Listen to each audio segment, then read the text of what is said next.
La République, oui, la République, on en parle encore. Mesdames et messieurs, dans ce nouveau numéro de votre émission Décryptage qui se propose de vous faire la lecture de l'actualité socio-politique de notre pays, la République démocratique du Congo, pourquoi pas l'actualité socio-économique aussi, aux dépens de l'actualité. C'est déjà 5 jours depuis que le gouvernement Judith Souminois est mis en place. Déjà, des frustrations se font attendre. Au-delà des frustrations, il y a aussi bien évidemment la question des défis, les défis économiques, les défis politiques, mais aussi les défis sécuritaires.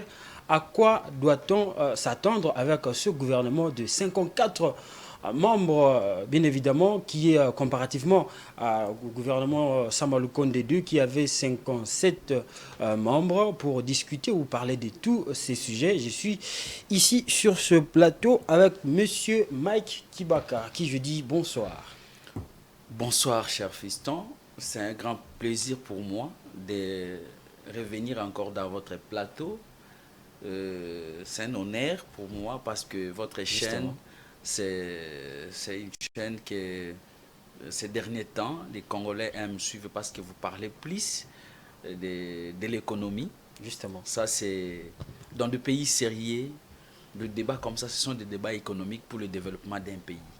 Mais plutôt chez nous, ce sont des débats politiques pour savoir qu'on a nommé qui n'a pas été nommé. Vous voyez que ça frise. Or, aujourd'hui, nous devons réfléchir comment développer. Et on développe toujours un pays par le débat économique, par l'agriculture, par la pisciculture. C'est ça qui fait développer les pays. Mais c'est le contraire chez nous.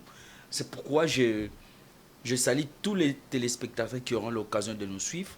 Et surtout, je salue mon président du parti politique, Adolphe Mozito, qui est aussi les fans de votre chaîne. Justement. Donc, je pense qu'il va me suivre. Et je suis là pour réfléchir la République. C'est ça notre passion. Voilà, merci beaucoup, Mike Kibaka. Je vous informe qu'il est communicateur du parti Nouvel Élan, cher Adolphe Mozito, mais aussi cadre dans ce même parti de l'opposition. Mike Kibaka, le gouvernement vient d'être rendu public par ordonnance présidentielle lue à la chaîne nationale par la porte-parole du chef de l'État, Félix Tshisekedi. Et quand vous voyez déjà la configuration du gouvernement, la taille, le casting, qu'est-ce que vous vous dites? Bien, je commence par la taille. Avant la publication de la liste des membres du gouvernement, moi j'avais souhaité et j'avais demandé au chef de l'État de réduire la taille du gouvernement. J'avais proposé de réduire jusqu'à 26. De 57 à 26. De 57 à 26 parce que j'étais déjà dans l'article 90 de la Constitution, dans l'alinéa 3 de cet article dit il faut respecter la représentativité nationale. C'est pourquoi moi j'avais dit 26 ministères. À raison de un ministre, une province. Voilà. Et c'est ça la représentativité. Mais malheureusement, comme nos dirigeants, nos autorités sont des égoïstes politiques, sont des gourmands. Et pour eux, s'il n'est pas ministre, ils voient comme s'il ne vit pas. Je ne sais pas, nous qui ne sommes pas des ministres, comment nous vivons. Et voilà, aujourd'hui, jusqu'à 54. J'avais suivi en 2023, il y a un débat aussi qui était au Parlement de la réduction du train de vie. Mais des institutions. Mais il fallait commencer avec le gouvernement. Mais de 57 à 54, on a perdu 3, c'est quand même un dégraissement. 3 ministères, mon frère, ça ne dit rien. Ça ne dit rien.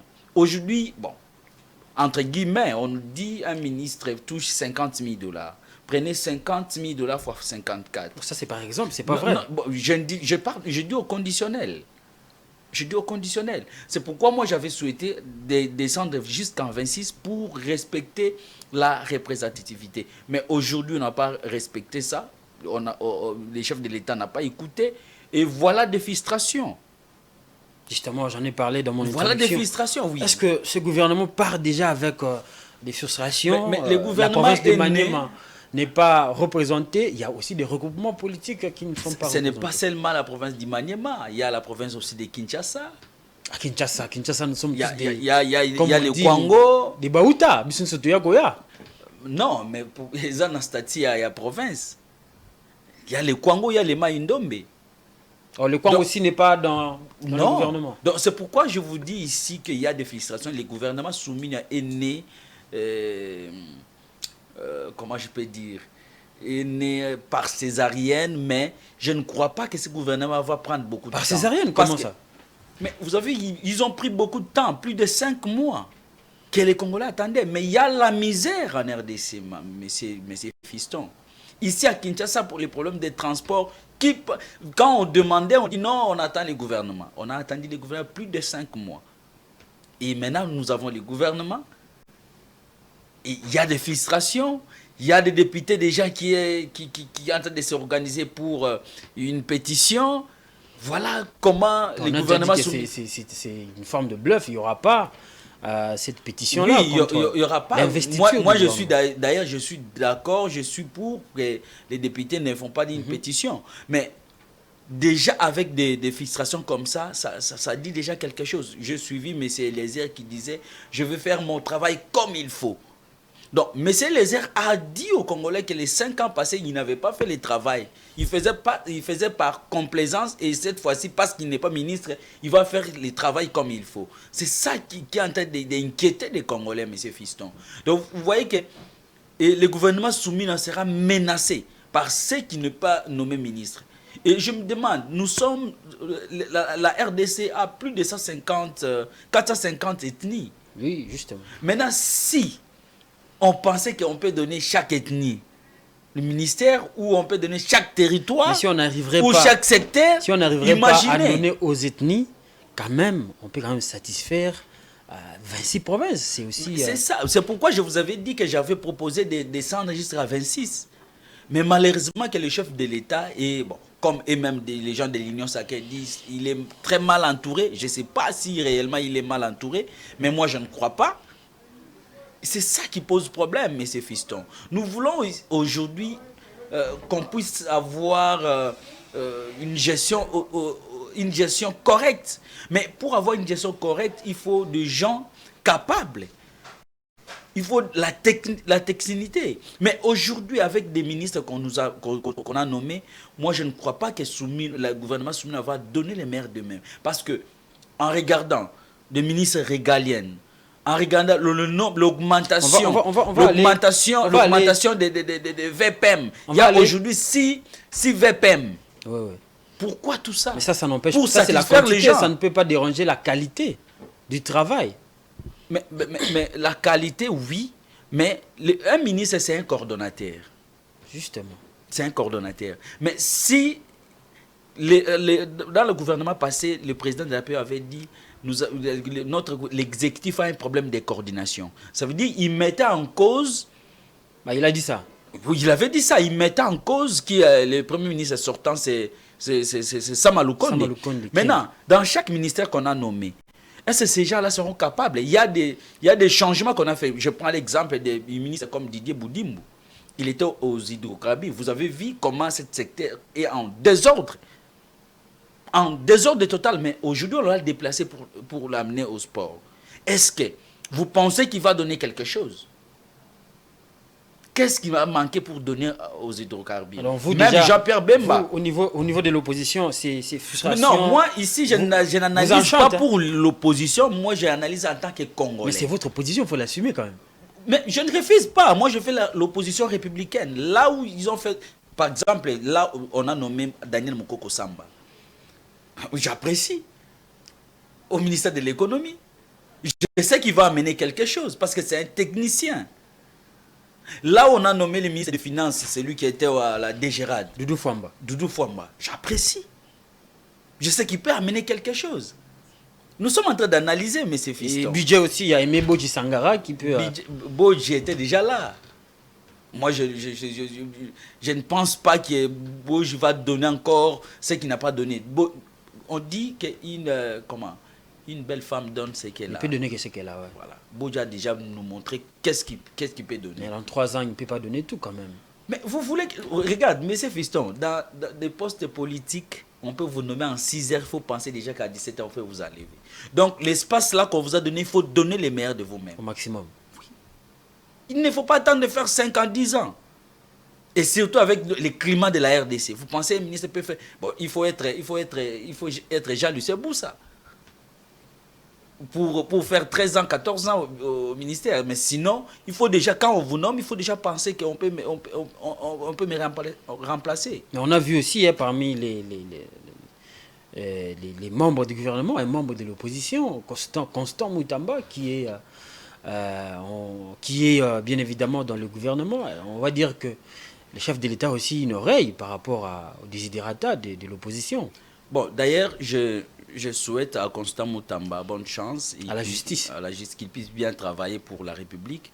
Mais moi, je ne pense pas que Constant Moutamba est de l'opposition. Oh, comment ça, il n'est pas de l'opposition? Constant Moutamba a joué les jeux de l'Union sacrée depuis la création de l'Union sacrée. Depuis la création de l'Union sacrée? Oui. Si aujourd'hui nous avons eu des élections bâclées, si aujourd'hui il y a des gens qui sont en train de pleurer pour des élections, c'est Constant Moutamba qui avait crédibilisé la CENI, où nous étions dans la rue pour réclamer. Constant Moutamba a légitimé la CENI. Ne pensez-vous pas qu'il a sauvé aussi? Non, il n'a pas sauvé. Mais vous voyez que les mauvais côtés, mais les bons côtés, il a aussi un peu sauvé le pays. On allait assister à un glissement. C'est ça la tendance. Mais c'est fiston, aujourd'hui nous sommes où? Vous avez eu, est-ce que les élections de 2023, vous pouvez dire que réellement nous avons assisté aux élections? S'il vous plaît, moi j'étais candidat dans la commune d'Engaliema. Nous savons comment ça s'est passé. Provincial, oui. Mais nous savons comment ça s'est passé. Il y a des gens il y a des gens qui votaient dans leur maison. Vous savez, toutes les élections que nous avons eues dans ce pays, on a toujours eu une critique négative par rapport à mais c'est fiston. C'est un jeu politique, on va dire. Je vous dis, en 2006, nous avons assisté aux élections. En 2011 contesté et en 2018. Par Bemba. Oui, contesté. Mais c'est que nous avons vu par Fayoulou. C'est que nous avons vu en 2023. Ce n'était pas des élections. Et d'ailleurs, les élections ont fait 7 jours. Et lui-même, heureusement que le président de la CENI, qui est M. Kadima, le jour de la proclamation, il a dit ceux qui sont nommés députés. Donc, Denis Kadima a nommé les députés. Faut pas dire, mais c'est lui-même, c'est pas moi. Faut pas faire dire à c'est Denis pas moi, Kadima, monsieur. Vous avez les images, vous pouvez les mettre. Lapsus. Non, quel lapsus, monsieur. Quel lapsus, monsieur. Lui-même a dit que je nomme les députés. Il a nommé ses députés. Non, il n'a pas le pouvoir. Mais non, il n'a pas ce nous pouvoir. Avons assisté aux élections, messieurs.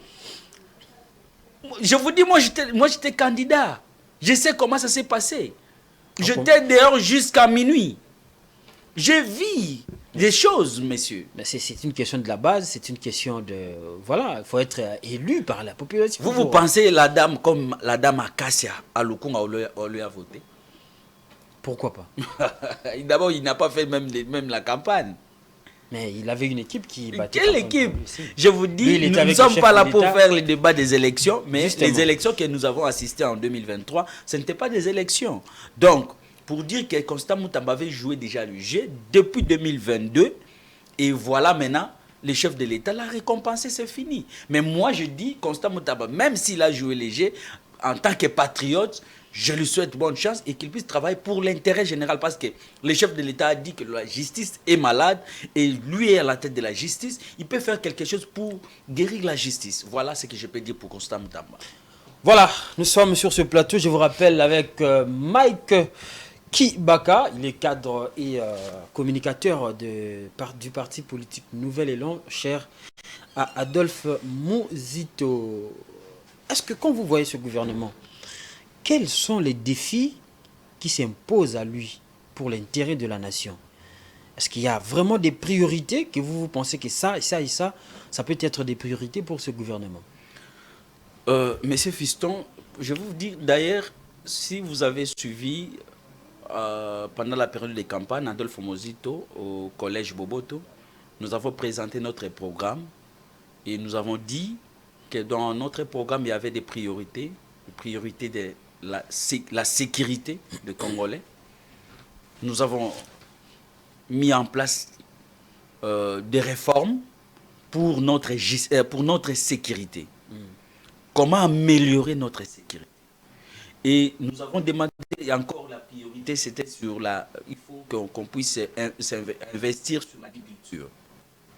Et comment diversifier notre économie sociale.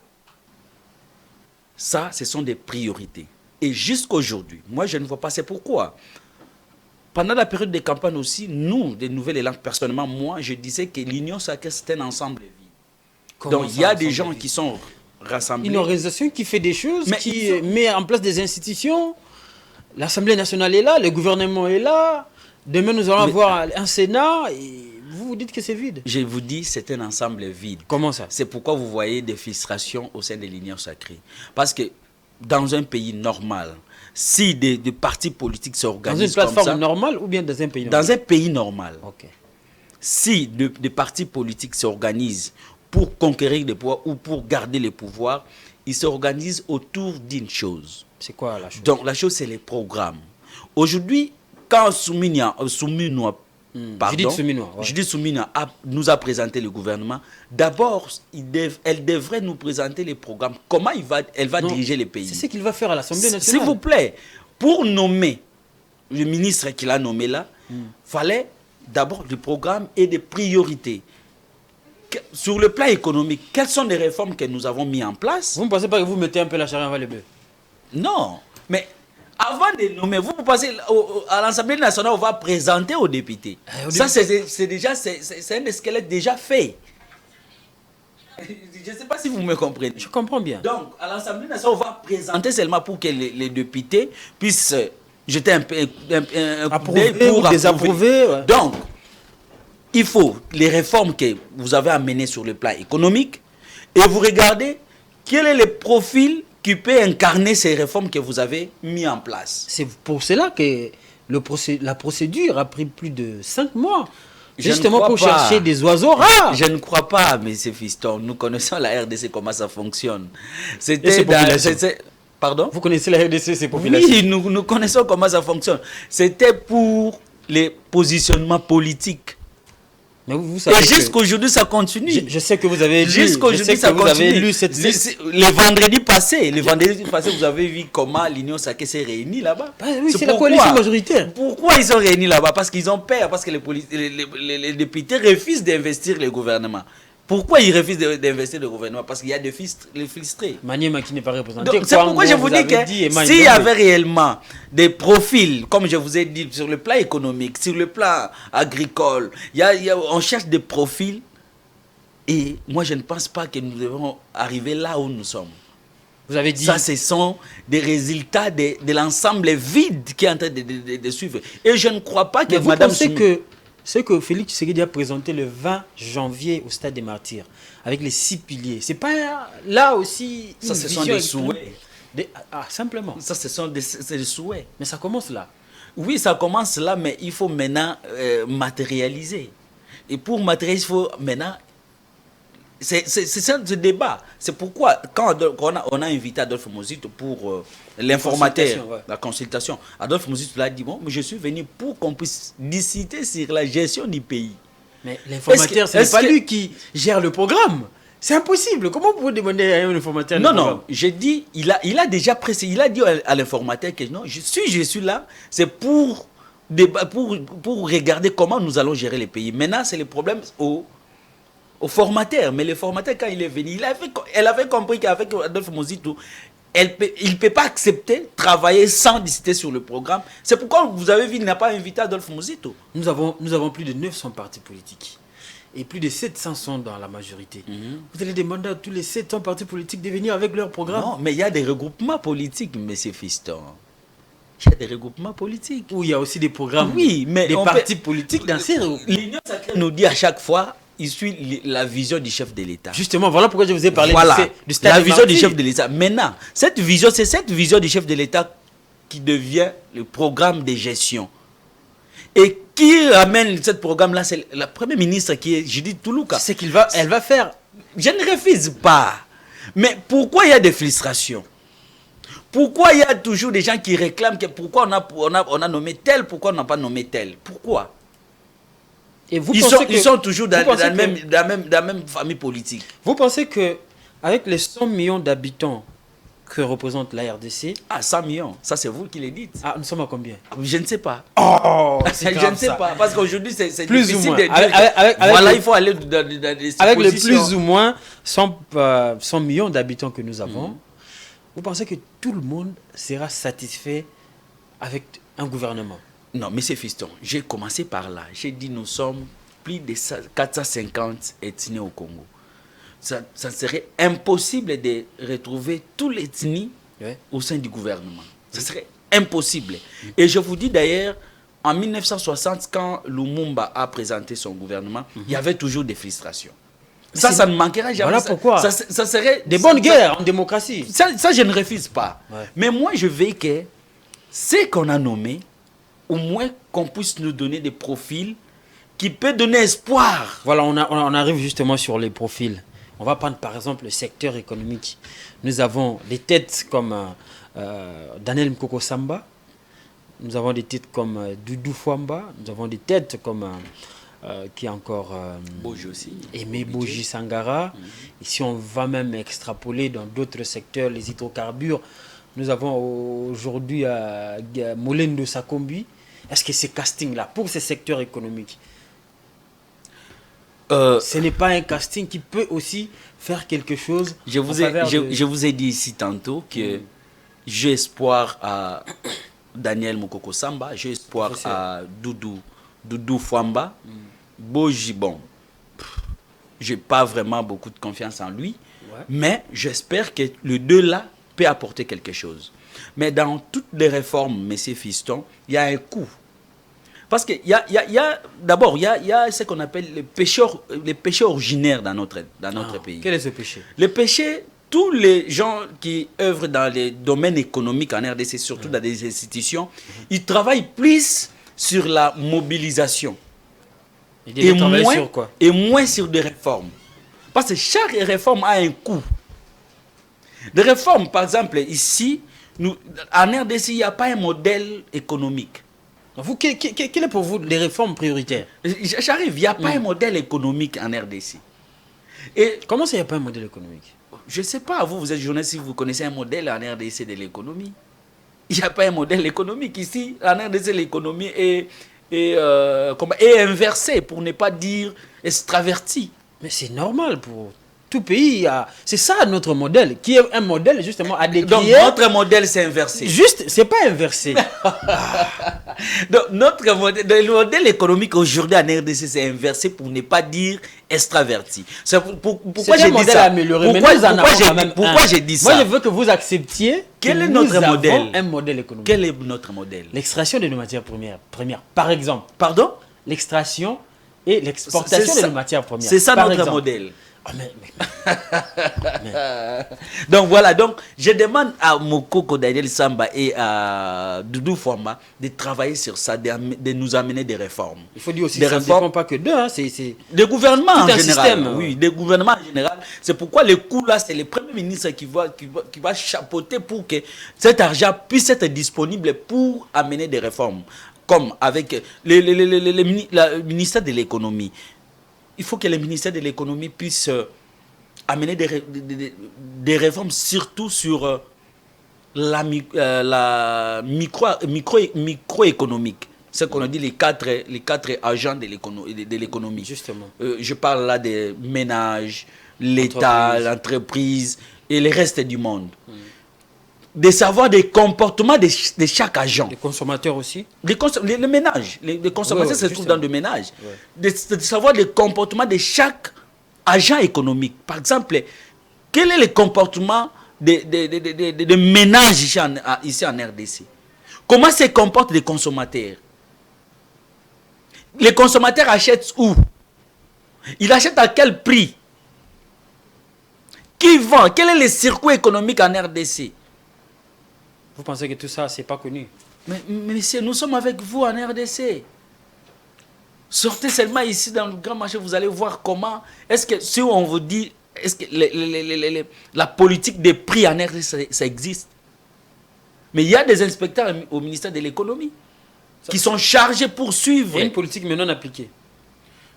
Parce qu'il y a une loi sur... Je ne sais pas s'il y a une loi. Moi, je demande au ministre actuel de veiller sur ça. S'il y a une loi, qu'il puisse mettre des inspecteurs pour surveiller. S'il n'y en a pas, qu'on puisse nous amener des réformes sur ça. Et deuxièmement, quand on parle de la macroéconomique, nous voyons, la macroéconomique, ce sont des agrégats nationaux. Le gouvernement publie des chiffres autour de ça. S'il vous plaît, je suis en train d'arriver, monsieur Fiston. Les agrégats économiques, nous voyons l'investissement, nous voyons l'épargne et le PIB. Si vous me dites que le gouvernement publie des chiffres, oui, j'accepte pour le PIB. Mais quel est le chiffre de l'investissement ici au Congo? Les taux d'échange, quand même, on publie aussi. Moi, je demande de l'investissement. Quel est le moyen que l'État met pour l'investissement au Congo? Et l'État finance qui? Quelles sont les entreprises privées que l'État finance? C'est ça le vrai problème, M. Fiston. L'épargne. Vous savez l'importance de l'épargne dans un pays. C'est pour... Quand le ménage épargne, le banque commercial donne du crédit aux entreprises et les entreprises produisent. Est-ce qu'aujourd'hui, ce système fonctionne en RDC? Regardez même des systèmes bancaires en RDC. Comment ça fonctionne? Il y a un problème. Il y a un problème. En 2019, j'étais en Angola. Je devrais retirer mon argent qui était dans un banque X. Mais je suis allé, il y avait des complications. On m'a dit non, il faut les transférer dans une autre banque pour récupérer ça. J'ai dit non, il n'y a pas de problème. Et quand on a fait ce mouvement, on m'a enlevé que 0,25. C'est le même exercice que je suis venu ici au Congo pour le faire. Et vous l'avez fait. On me demande 1% du montant que je vais déplacer pour une autre banque. Ça pose la question. Vous trouvez ça normal? Vous trouvez ça normal? Donc, il y a tout à refaire. Parce que le banque commercial, c'est la banque centrale qui gère toutes ces banques commerciales, justement. Mais est-ce qu'aujourd'hui, la banque centrale gère tous les banques commerciales? Oui, donc, c'est pourquoi je dis, avec Moukoko Samba, avec Doudou Fomba, je peux espérer quelque chose, mais ça ne dépend pas seulement d'eux, ça dépend de tout le gouvernement et surtout chapeauté par la première ministre. C'est ça que nous attendons. Nous attendons la réussite. Parce que moi, je suis contre avec le député qui refuse d'investir les gouvernements. Moi, je veux qu'ils investissent le gouvernement pour que le gouvernement travaille parce que la population... autre chose. La population... Monsieur Fiston, pour quitter Pompage, DGCI, peine à arriver au centre-ville, c'est pas peine des choses aujourd'hui. Si vous n'avez pas 8 000 francs, 7 000 francs, vous n'allez pas arriver. Et aller-retour, vous dépensez 15 000 francs par jour. Pour les petits peuples, c'est compliqué. C'est compliqué. C'est très compliqué. Et tout ça, moi je veux que le gouvernement puisse travailler et puisse résoudre les problèmes de la population. L'injustice sociale. Pourquoi aujourd'hui nous avons l'injustice sociale? Il y a des ministres qui touchent soi-disant 50 000 $. Il y a des députés, si c'est 33, si c'est 21 000 $. Mais un enseignant touche combien? Le militaire touche combien? Ici, on nous a chanté non loi de programmation. Programmation militaire. Aujourd'hui, nous en sommes où? On va parler de la sécurité. Hein. Et hier, il y a un enseignant qui m'appelle qu'aujourd'hui, les enseignants dorment dans des églises. Quel enseignant là? Mais les enseignants de la RDC, précisément à Kinshasa. Parce qu'ils n'arrivent pas à supporter leurs besoins. Donc l'argent qu'on leur paye, moins de 100 $, les autres moins de 150 $. Mais je vous dis, aujourd'hui si on vous paye 243 000 francs, c'est moins de 100 $. Les enseignants ne sont mais pas... Mais il faut convertir. Ils ne sont pas à 240 000 francs congolais. Il y a de ceux qui sont à 400 000, il y a de ceux qui sont à 300 et quelques mille. Maintenant, faites la moyenne. Ah, vous voyez maintenant. Il y a des 400 000, il y a des 300 000, il y a des 200 000. S'il vous plaît, monsieur Fiston, nous devons éclairer la population. Justement. En RDC, il y a 3 salaires des enseignants. Il y a ceux qui touchent 400 000, il y a ceux qui touchent 300 000 et il y a ceux qui touchent 200 000. Si vous faites la moyenne... Des primes de bourse, des primes de gratuité, trop de primes là-bas. Là aussi, si vous faites la moyenne... Si vous faites la moyenne de tous les 3 salaires-là, vous allez voir que... Ce sont des salaires de base. Hein? Des salaires de base. Si vous faites la moyenne, vous allez voir qu'un enseignant congolais touche moins de 100 $. Ça, je ne sais pas s'il y a quelqu'un qui peut me contredire. je mets quiconque en défi de venir ici me contredire. Non, Il y a 3 salaires. Il y a des enseignants de brousse, il y a des enseignants des chefs-lieux et il y a des enseignants de capitales. Maintenant, faites la moyenne de tous ces trois salaires. Mais pour autant, c'est pourquoi je vous dis qu'aujourd'hui... passer la nuit à la Belle Étoile. Pour autant. Mais il y a ici à Kinshasa, chez moi, à la maison des chambres... Il y a des primes sur la brousse. Mais c'est fiston. Qui dépasse parfois ici à Kinshasa, la maison des chambres et salons, comme on le dit, c'est pas moins de $100. Non, ça dépend des pour louer. Ça dépend des quartiers. Ah voilà, maintenant vous avez dit ça dépend des quartiers. Oui, ça dépend des quartiers. Mais chez nous en Galima, pas moins de $100. Maintenant, on paye un enseignant moins de $100. Oui. Mais qu'est-ce qu'il va faire? Il a 3 enfants, il a 4 enfants, 5 enfants. Qu'est-ce qu'il va faire? Vous voyez? Donc, c'est ça que nous voulons que le gouvernement Soumina puisse travailler pour le bien-être de la population congolaise. Justement. Donc, le député, laissez le gouvernement travailler. Si on ne vous a pas choisi, moi, je pense que ceux qui vont travailler, s'ils travaillent pour l'intérêt général, c'est le Congo qui gagne. C'est le Congo qui gagne. Mais, moi, je leur propose que de travailler plus sur la sécurité, comme vous m'avez posé la question des priorités. La sécurité, aujourd'hui, la RDC est en insécurité. À l'est du pays, pour ne pas dire ici à Maïndombe, ici dans le Kwamoutou, même ici à Kinshasa, dans le Congo central, partout, il y a l'insécurité. Et il y a, pour qu'on puisse renverser la tendance, même diversifier l'économie, il faut investir sur l'agriculture. Je prends par exemple... Là, vous mélangez. On va revenir sur la sécurité. Okay. Quand vous parlez de l'agriculture, mais nous voyons, par exemple, récemment ici, nous avons eu un problème avec les maïs.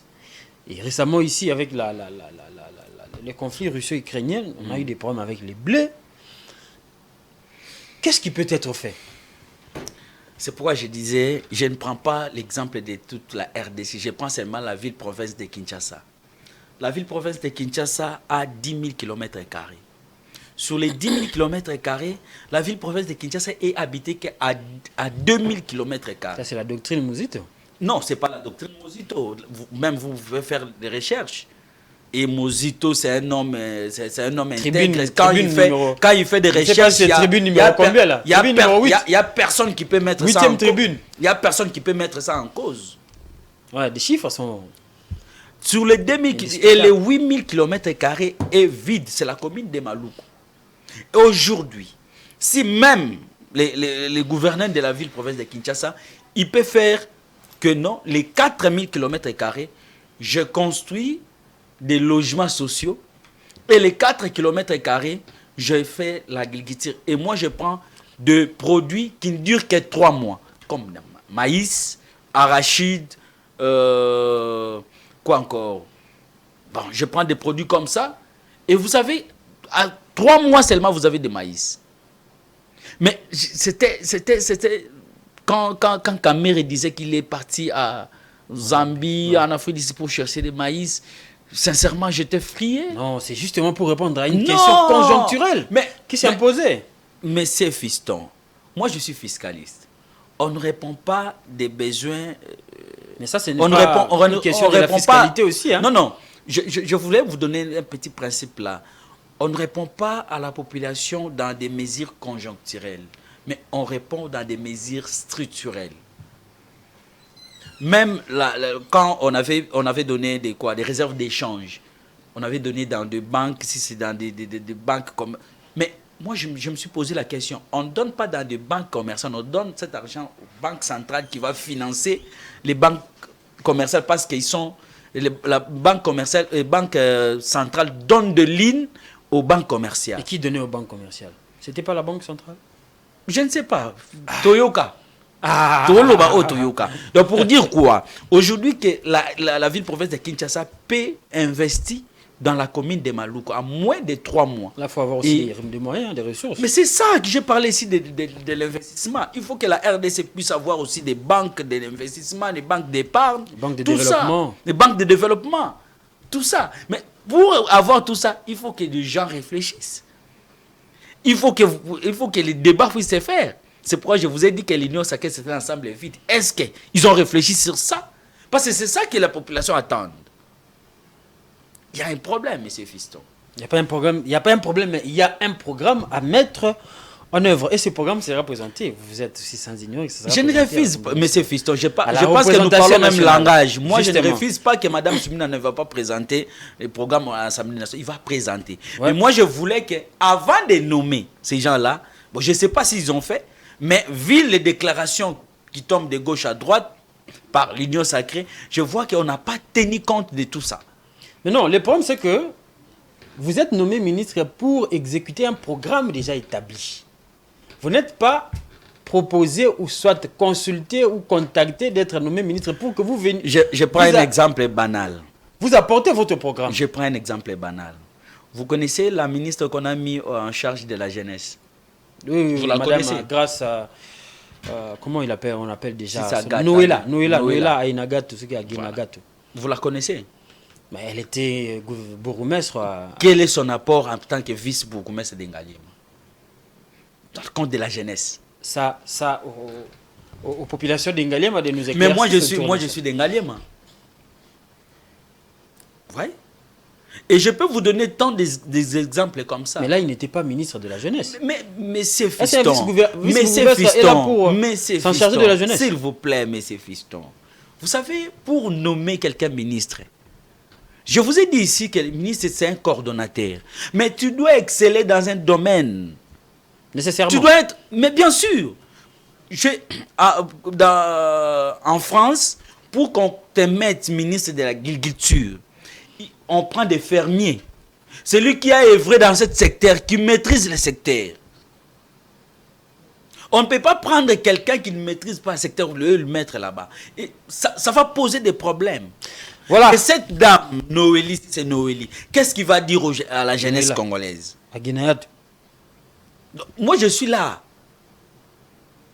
Voilà, Mike Kibaka, cadre de Nouvel Élan. Nous tendons vers la fin de cette émission, mais nous allons quand même parler un tout petit peu des changements intervenus à la tête des services de sécurité ou à la tête des institutions des services de sécurité et de défense. Nous avons vu Jean-Pierre Bemba être évincé. Nous avons vu Peter Kazadi qui vient de partir.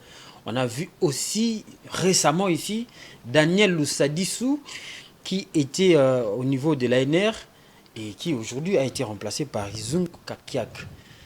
Et pensez-vous que ce gouvernement peut avoir de la coudée franche pour finir avec cette question de l'insécurité qui devient un tout petit peu, on va dire, comme une gangrène chronique contre la RDC?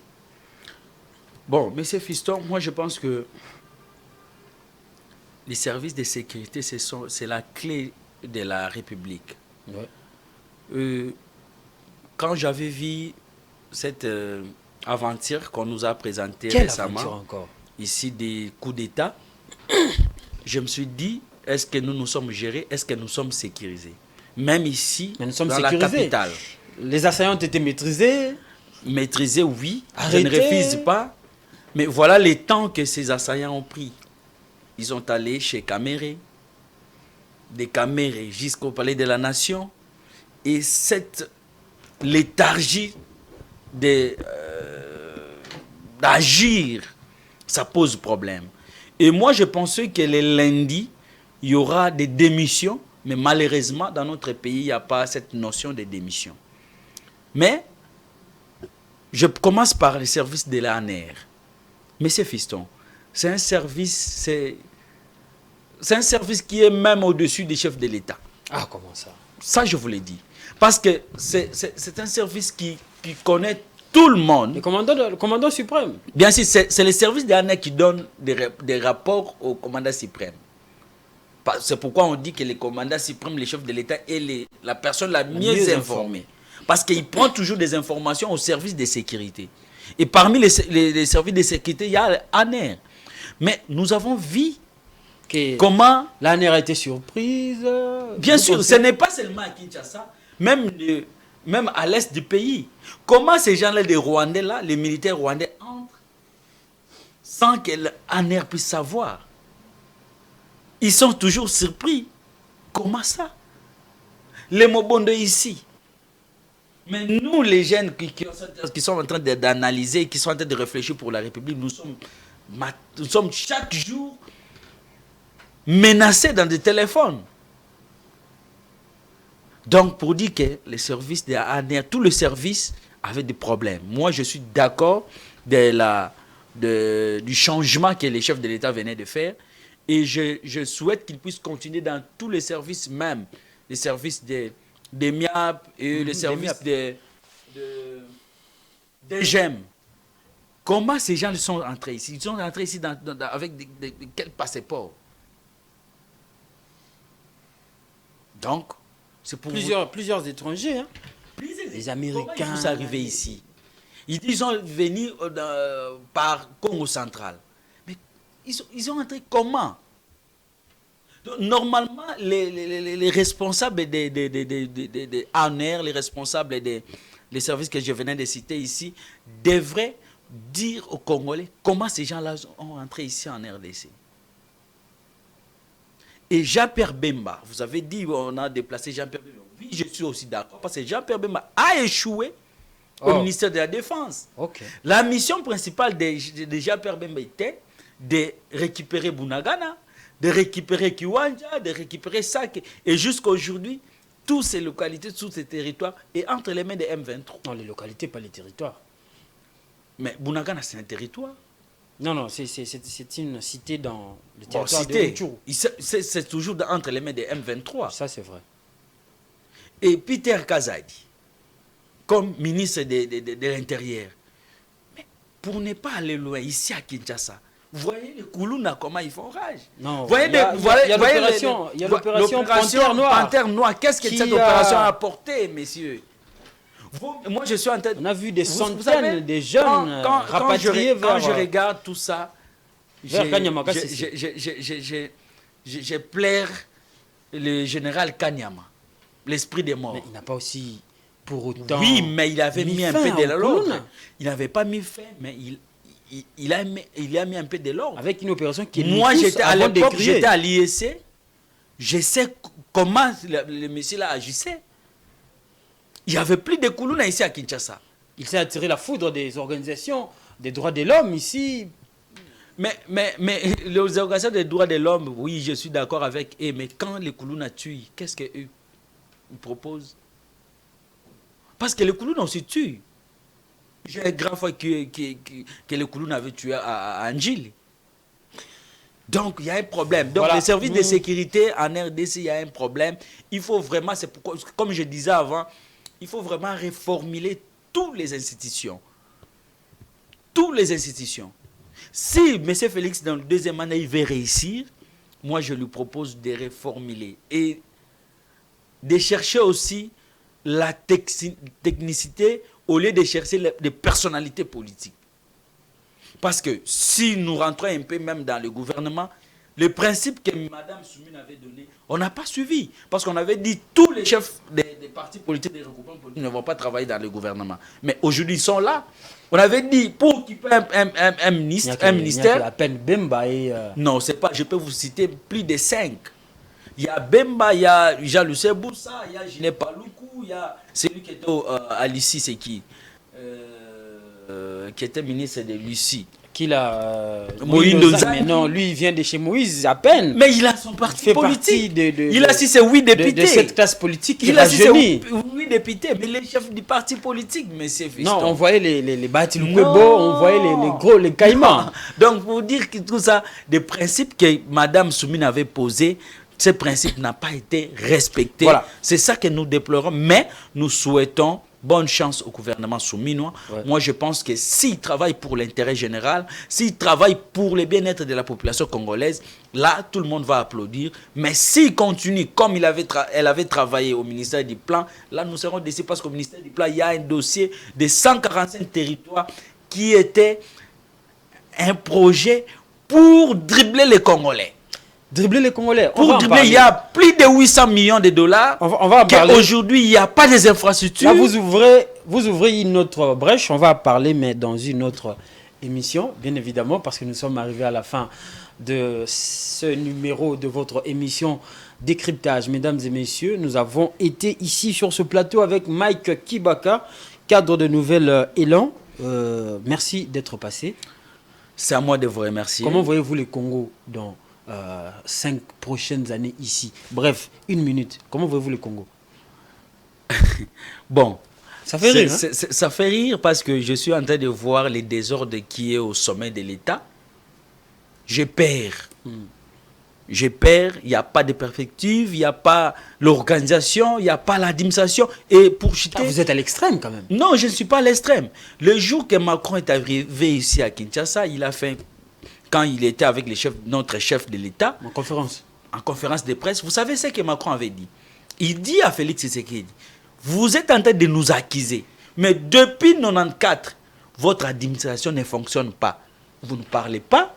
Et vous voulez ça c'est les Congos vus par Macron. Mais ça c'est la réalité. Quand même les mots de Macron. Non. Ça c'est la réalité, M. Fiston. Si aujourd'hui nous voulons que notre pays puisse aller de l'avant, nous devons accepter l'échec causé par nos pères fondateurs. Un pays qui n'a pas d'administration et lui Macron vient quand même construire un autre pays. Un pays qui n'a pas d'administration, lui Macron vient quand même à ce pays-là. Ce n'est pas incohérent de sa part. Monsieur Fiston, vous savez, dans la diplomatie, c'est les intérêts. Si Macron a les intérêts, il va venir. Vous n'allez pas l'empêcher de venir quand il vient pour les intérêts des Français. Parce que c'est ça la diplomatie. Nous sommes arrivés à la fin de cette émission, mesdames et messieurs. Merci à vous de l'avoir suivi. On a décortiqué la question du gouvernement, mais aussi certains de ces défis qui sont bien évidemment nombreux. Mais nous nous sommes attelés sur les défis politique avec les frustrations qu'il y a déjà à l'entame de ce mandat. Nous avons parlé aussi des défis économiques avec tout ce que nous vivons en République démocratique du Congo, les taux d'échange, manque de problèmes alimentaires avec l'agriculture qui ne donne pas toujours de bons résultats, mais aussi nous avons parlé de la question sécuritaire avec l'Est du pays. Bunagana toujours entre les mains du M23 soutenu par le Rwanda, mais aussi l'ouest de la RDC avec la situation précaire à Maïndombe, précisément dans le territoire de Kwamut. Mesdames et messieurs, nous allons nous retrouver très prochainement avec un nouveau numéro, un nouvel invité. Ça sera pas loin, c'est ce mercredi. Au revoir.